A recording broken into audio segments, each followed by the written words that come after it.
Hunger Games, Chapter 25, page 331. Mutations, no question about it. I've never seen these mutts, but they're no natural-born animals. They resemble huge wolves, but what wolf lands and then balances easily on its hind legs? What wolf waves the rest of the pack forward with its front paw as though it had a wrist? These things I can see at a distance. Up close, I'm sure their more menacing attributes will be revealed. Cato has made a beeline for the cornucopia. Without question, I follow him. If he thinks that's the safest place, who am I to argue? Besides, even if I could make it to the trees, it would be impossible for PETA to outrun them on that leg. PETA. My hands must have landed on the metal at the point of the cornucopia when I remember I'm part of a team. He's about 15 yards behind me, hobbling as fast as he can, but the mutts are closing in on him fast. I send an arrow into the pack, and one goes down, but there are plenty more to take its place. PETA's waving me up the corn. Go, Katniss, go! He's right. I can't protect either of us on the ground. I start climbing, scaling the cornucopia on my hands and feet. The pure gold surface has been designed to resemble the woven horn that we fill at harvest, so there are little ridges and seams to get a decent hold on. After a day in the arena sun, the metal feels hot enough to blister my hands. Cato lays on his side at the very top of the horn, 20 feet above the ground, gasping to catch his breath as he gags over the edge. Now's my chance to finish him off. I stop midway up the horn and load another arrow, but just as I'm about to let it fly, I hear PETA cry. I twist around and see that he's just reached the tail. The mutts are right on his heels. Climb, I yell. PETA starts up, hampered by not only the leg, but the knife in his hand. I shoot my arrow down the throat of the first mutt that places its paws on the metal. As it dies, the creature lashes out, inadvertently opening gashes in a few of his companions. That's when I get a look at the claws. 4 inches and clearly razor sharp. PETA reaches my feet and I grab his arm and pull him along. Then I remember Cato waiting at the top and whip around, but he's doubled over with cramps and apparently more preoccupied with the mutts than us. He coughs out something unintelligible. The snuffling, growling sounds coming from the mutts aren't helping. What? I shout at him. He said, can they climb it? Answers PETA, drawing my focus back to the base of the horn. The mutts are beginning to assemble. As they join together, they rise up again to stand easily on their back legs, giving them an eerie human quality. Each has a thick coat, some with fur that is straight and sleek, others curly, and the colors vary from jet black to what I can only describe as blonde. There's something else about them, something that makes the hair rise up on the back of my neck, but I can't put my finger on it. They put their snouts on the horn, sniffing and tasting the metal, scraping paws over the surface, and then making high-pitched yipping sounds to one another. This must be how they communicate, because the pack backs up as if to make room. Then one of them, a good-sized mutt with silky waves of blonde fur, takes a running start and leaps onto the horn. Its back legs must be incredibly powerful because it lands a mere 10 feet below us. Its pink lips back in a snarl. For a moment it hangs there, and in that moment I realize what else unsettles me about the mutts. The green eyes glowing at me are unlike any dog or wolf, any canine I've ever seen. They're unmistakably human. And that revelation has barely registered when I notice the collar with the number 1 embedded with jewels, and the whole horrible thing hits me. The blonde hair, the green eyes, the number, its glimmer. A shriek escapes my lips, and I'm having trouble holding the arrow in place. I have been waiting to fire, only too aware of my dwindling supply of arrows, waiting to see if the creature can, in fact, climb. But now, even though the mutt has begun to slide backward, unable to find any purchase on the metal, even though I can hear the slow screeching of the paws like nails on the backboard, I fire into its throat. Its body twitches and flops onto the ground with a thud. Katniss? I can feel Peeta's grip on my arm. It's her, I let out. Who? Asked Peeta. My head snaps from side to side as I examine the pack, taking the various sizes and colors. The one with the red coat and the amber eyes, Foxface. And there, the ashen hair and the hazel eyes of the boy of District 9, who died when we struggled for the backpack.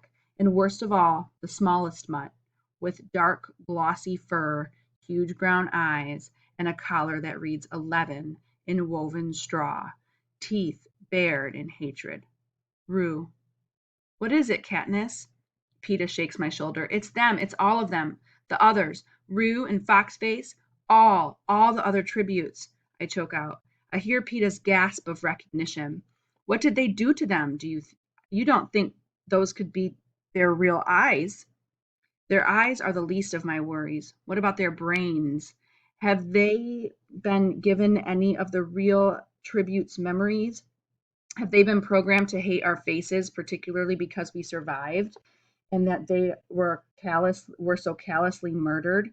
And the ones we actually killed, do they believe they're avenging their own deaths? Before I can get this out, the mutts have begun to assault a new assault on the Horn. They split into two groups at the sides of the Horn and are using those powerful hindquarters to launch themselves at us. A pair of teeth ring together just inches from my hand, and then I hear Peeta cry out, feel the yank on his body, the heavy weight of the boy and mutt pulling me over the side. If not for the grip on my arm, he'd be on the ground. But as it is, it takes all my strength to keep us on the curved back of the Horn. And more attributes are coming. Kill it! Peeta, kill it! I'm shouting, and although I can't quite see what's happening, I know he must have stabbed the thing because the pull lessens. I'm unable to haul him back onto the Horn, where we drag ourselves toward the top, where the lesser of two evils awaits. Cato has still not regained his feet, but his breathing is slowing, and I know soon he'll be recovered enough to come for us, to haul us over the side to our deaths. I arm my bow, but the arrow ends up taking out a mutt that can only be Thresh. Who knows who else could jump so high? I feel a moment's relief because we must finally be up above the mutt line, and I'm just turning back to face Cato when Peeta's jerked from my side. I'm sure the pack has got him until his blood splatters my face. Cato stands before me, almost at the lip of the Horn, holding Peeta in some kind of headlock, cutting off his air. Peeta's clawing at Cato's arm, but weakly, as if confused over whether it's more important to breathe or try to stem the gush of blood from the gaping hole the mutt cut in his calf. I aim one of my two arrows at Cato's head, knowing it'll have no effect on his trunk or limbs, which I can now see are covered in a skin-tight flesh-colored mesh. Some high-grade body armor from the Capitol. Was that what was in his pack at the feast? Body armor to defend against my arrows? Well, they neglected to send a face guard. Cato just laughs. Shoot me and he goes down with me. He's right. If I take him out and he falls into the mutts, Peeta is sure to die with him.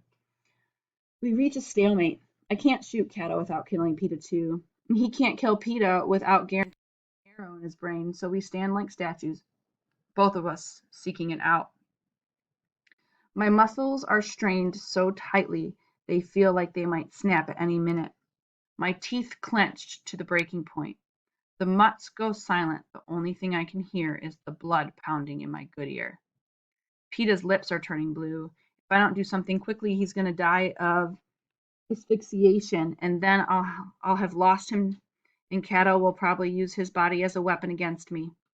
In fact, I'm sure that this is Cato's plan because while he's stopped,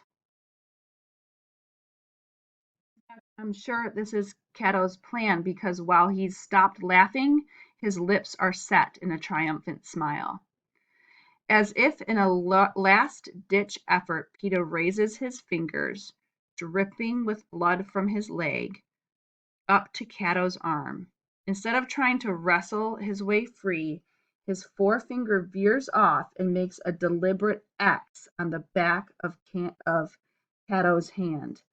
Cato realizes what it means exactly 1 second after I do.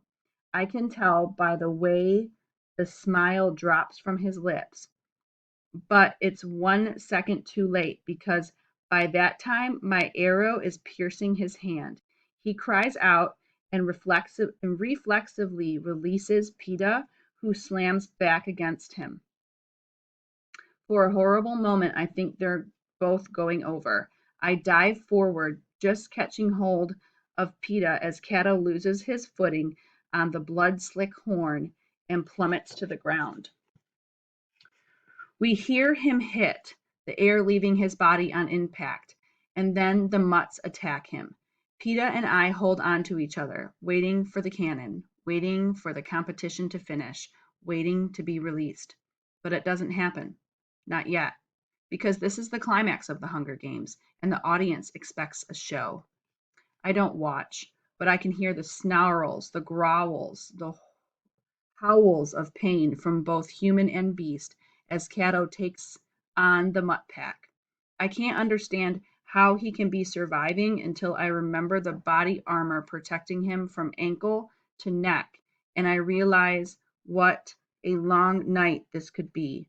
Cato must have a knife or sword or something too, because he had hidden in his clothes, because on occasion there's a death scream of a mutt or the sound of metal on metal as the blade collides with the golden horn.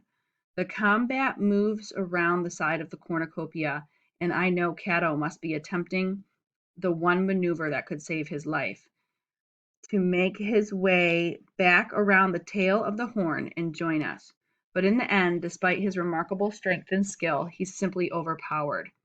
I don't know how long it's been, maybe an hour or so, when Cato hits the ground and we hear the mutts dragging him back into the cornucopia. Now they'll finish him off, I think, but there's still no cannon. Night falls and the anthem plays, and there's no picture of Cato in the sky. Only the faint moans coming through the metal beneath us. The icy air blowing across the plain reminds me that the games are not over and may not be for who knows how long, and there's still no guarantee of victory.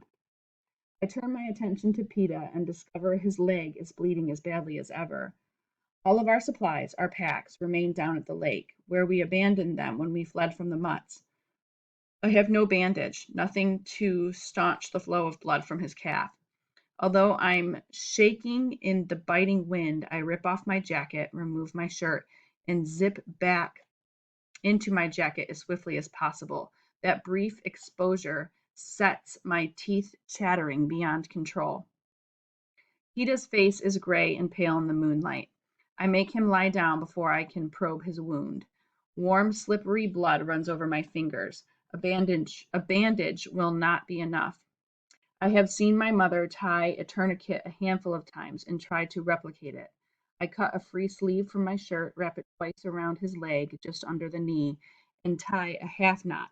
I don't have a stick, so I take my remaining arrow and insert it into the knot, twisting it tightly as I dare.